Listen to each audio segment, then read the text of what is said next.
Muy buenos días, hermanos. Feliz miércoles tengan todos. Una bendecida mañana en este precioso día que nos regala el Señor. Quisiera compartir con ustedes la palabra que nos trae nuestro hermano George Mueller. Y es otra lección de mayordomía. Se titula Dar con alegría. Dar con alegría. Y los versículos se encuentran en Proverbios capítulo 11, versículos 24 y 25. Se los voy a leer en la versión popular. Dice: hay gente desprendida que recibe más de lo que da, y gente tacaña que acaba en la pobreza. El que es generoso prosperará. El que da también recibe. Esa es la porción bíblica en esta mañana y vamos a dar lectura a lo que nuestro hermano nos quiere compartir. Les ruego que ponga atención para que no pierda el mensaje de Dios en esta mañana.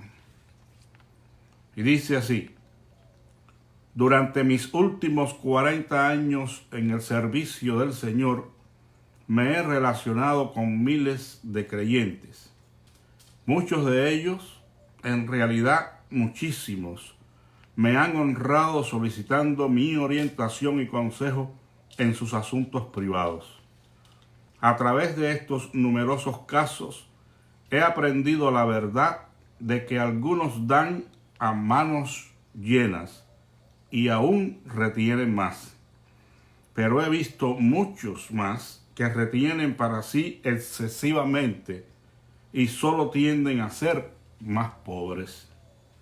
Note que he dicho que retienen excesivamente, no que retienen todo, sino en exceso, indebidamente. Si dan es muy poco en comparación con lo que deberían dar y por ello empobrecen. Aún con todo el deseo de lograr el éxito financiero, muchos individuos no pueden alcanzarlo porque solo viven para sí mismos. Deudas que no les pagan, pérdidas inesperadas e inexplicables en los negocios, profundas aflicciones en la familia, etc., les quitan el dinero que pretendían guardar para sí en contra de la voluntad de Dios. De otro lado, también conozco a muchos creyentes que del 10% que daban en un comienzo pasaron a dar el 15%, luego el 20%, y conozco a algunos que dan el 60 y 65% de todos sus ingresos porque desean ser ricos delante de Dios y no acumular riquezas para sí mismos. Aunque jamás debemos dar para que Dios nos lo pague, no obstante así ocurrirá si damos con la motivación correcta. Dios mismo ha declarado que será así, y es lo que se deduce claramente de los siguientes pasajes. Honra al Señor con tus riquezas y con los primeros frutos de tus cosechas. Así tus graneros se llenarán a reventar y tus bodegas rebosarán de vino nuevo. Proverbios 3, versículos 9 y 10. Den y se les dará, se les echará en el regazo una medida llena, apretada, sacudida y desbordante, porque con la medida que midan a otros se les medirá a ustedes. Lucas 6:38. Servir al pobre es hacerle un préstamo al Señor. Dios pagará esas buenas acciones. Proverbios 19:17. A finales del siglo XIX, un caballero le pidió a un piadoso y generoso comerciante de Londres una ayuda financiera para su proyecto de beneficencia. Esperaba muy poco de él, pues había oído que el comerciante había sufrido fuertes pérdidas financieras causadas por el naufragio de algunos de sus barcos. No obstante, contrario a lo esperado, recibió 10 veces más de lo que esperaba recibir para su proyecto. No pudo evitar expresarle su sorpresa al comerciante. Le contó lo que había escuchado. Con franqueza le confesó su temor de que no le daría mucho y le preguntó si no era cierto lo que había escuchado respecto al hundimiento de sus barcos. El comerciante respondió: es totalmente cierto. He soportado grandes pérdidas por el naufragio de estas naves, pero precisamente esa es la razón por la cual le he dado tanto, porque tengo que hacer un mejor uso de mi mayordomía antes de que me sea quitada totalmente. ¿Cómo podemos responder si la prosperidad en nuestro negocio, empresa o profesión llega repentinamente a su fin, no obstante estar dando una considerable cantidad de nuestros recursos a la obra del Señor? La respuesta de Salomón sería: cuando los tiempos son malos, reflexiona. Eclesiastés 7:14.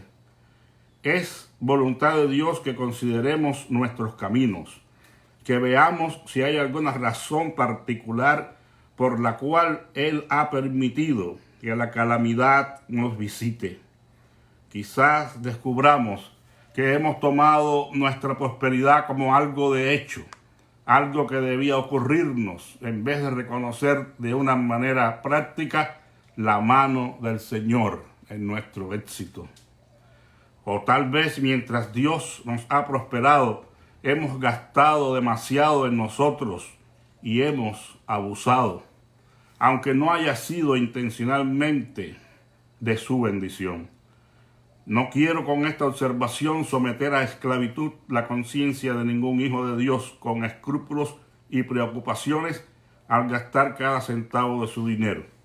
Sin embargo, sigue siendo cierto que existe lo que es apropiado e inapropiado en nuestro vestir, en los muebles de nuestro hogar, en nuestra casa, nuestra comida, nuestro estilo de vida en general, y en la cantidad que anualmente invertimos en nosotros y nuestra familia.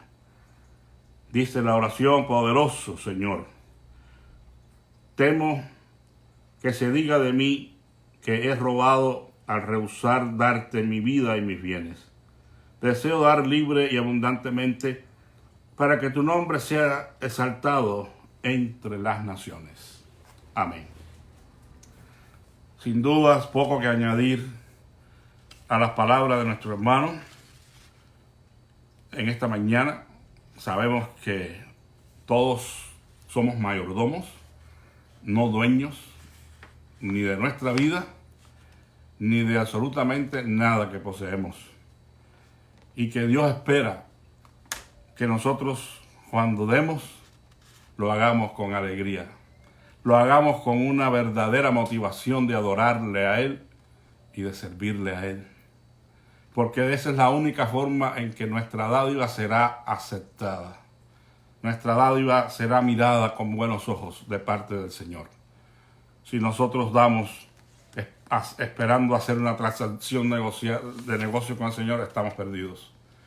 Y Él mismo dice, bueno, en realidad, aunque no lo querramos, es un principio bíblico. Si damos con la verdadera motivación, no solo de nuestro dinero, sino de nuestros bienes, de nuestro tiempo, de todo lo que podamos compartir con el necesitado, Él lo va a bendecir. Pero no vamos a dar por eso, porque Dios nos va a dar, sino vamos a dar porque estamos agradecidos, estamos en deuda con aquel que nos ha dado todas las cosas. Y fíjense que no estamos hablando necesariamente del diezmo. Hay personas, como decíamos ayer, que hacen cumplimiento a la palabra de Dios, pero legalistamente. Y si nosotros damos el diezmo y damos las ofrendas, pero aún, como dice nuestro hermano aquí, retenemos más de lo que es apropiado, estamos desagradando a Dios. Por eso es que no se trata de cumplir con una ley y ya, ¿verdad? Es como alguien dijo, bueno, yo doy el 10% y el 90% lo gasto como me da la gana. Pues esa persona no ha conocido a Dios. Aunque diera el 50% y el otro 50% lo gasta sin consideración, egoístamente, entonces no agradaría a Dios. Tenemos que ser, como el hermano dice aquí, hermanos, personas que reflexionemos en nuestros caminos, porque como dice el proverbio, el que da, pues es bendecido y tiene más, ¿no? El que es generoso prospera, el que da también recibe, pero al que acapara trigo, la gente lo maldice sin que lo venda después. Tenemos nosotros que entender estos principios bíblicos para poder andar a la luz del Señor. Demos desinteresadamente, demos con amor, con alegría y superemos, ¿verdad?, las expectativas del Señor. No tenemos que darlo todo, como dije el otro día, y olvidarnos de nuestras responsabilidades, pero tampoco tenemos que retener más de la cuenta y tenemos que aprender a vivir con sencillez, hermanos. No es que no podamos suplir nuestras necesidades, pero si el auto que me transporta es un auto decente, un auto que responde a mis necesidades, ¿para qué entonces tener un Lamborghini o tener un Mercedes-Benz del último año? Aún pudiendo tener esos bienes, un verdadero mayordomo de Dios vive con sencillez y se adapta a las circunstancias y al promedio de su pueblo. En este caso, específicamente, hablando de los siervos de Dios, que tienen lujos excesivos y tienen una colección de relojes Rolex y las mejores vestimentas y mansiones y carros de lujos, hasta aviones privados y cosas que se van más allá de la sencillez y de las necesidades, rayan en la extravagancia. Y eso es una ofensa realmente, no solo para Dios, sino para el pueblo al que ellos ministran, que muchas veces no tienen ni siquiera un automóvil donde moverse. Pensemos, hermanos, pensemos en que podemos estar fallando, aun cuando estamos cumpliendo con, entre comillas, las leyes. Porque si damos el 10% y damos una buena ofrenda, todavía retenemos más de lo adecuado y gastamos inapropiadamente el dinero que nos queda, estaríamos también siendo descalificados delante de Dios. Y no olvide de darse a sí mismo. Y no solamente se trata de dinero, como ya mencioné, se trata de darnos a nosotros, compartir nuestra alegría, compartir nuestro buen ánimo, compartir nuestro buen espíritu, hermanos, y poder brindar un poco de felicidad al que no tiene nada. Una palabra a su tiempo es de una enorme bendición. Y muchas veces hay personas que no necesitan tanto dinero nuestro como nuestra comprensión, nuestro cariño, nuestro apoyo en los momentos difíciles de su vida. No dejemos que un hermano pase por circunstancias difíciles si nosotros lo sabemos, sin que le demos una palabra de apoyo, de ánimo, de exhortación si es necesaria. Tenemos que animarnos los unos a los otros, servirnos en amor los unos a los otros, aún reprendernos en amor los unos a los otros, porque somos un cuerpo, el cuerpo de Cristo, y Él es nuestra cabeza, y Él espera que los miembros se cuiden los unos a los otros. Esa es la verdadera riqueza, esa es la verdadera bendición, y el secreto es simplemente ser desprendidos, ser generosos, y darnos a nosotros mismos sin reservas, a Dios y al prójimo. Que el Señor me los bendiga en este hermoso día y esta lección de mayordomía la llevemos en nuestro corazón. Recuerde este comerciante que había perdido gran cantidad de sus barcos, pero aún así y precisamente por eso dio mucho más de lo que esperaba recibir aquel otro hombre que le estaba haciendo el préstamo. Es increíble, ¿no? Cuando más mal estamos, debemos hacer un análisis, un examen de nuestra condición espiritual delante de Dios. No quiere decir esto que la pobreza sea una maldición.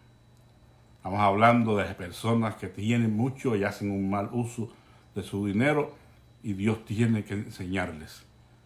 Pero no se deje engañar porque sea pobre y usted está maldecido.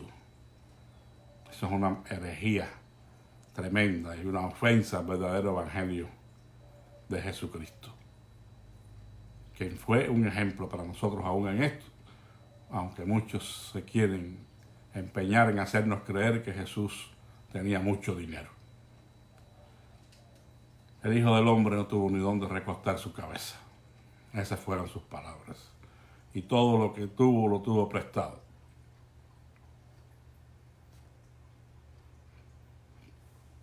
¿De quién era la barca donde predicó?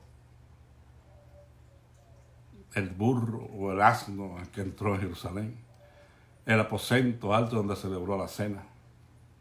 Aún el sepulcro donde murió no era de él. No tuvo nada, pero lo tuvo todo, porque tuvo la aprobación de su Padre y tuvo la satisfacción de decir, sobre la cruz, todo ha terminado. Que Dios me los bendiga y que tengan un día excelente, hermanos. La paz de Cristo sea con todos ustedes. Amén.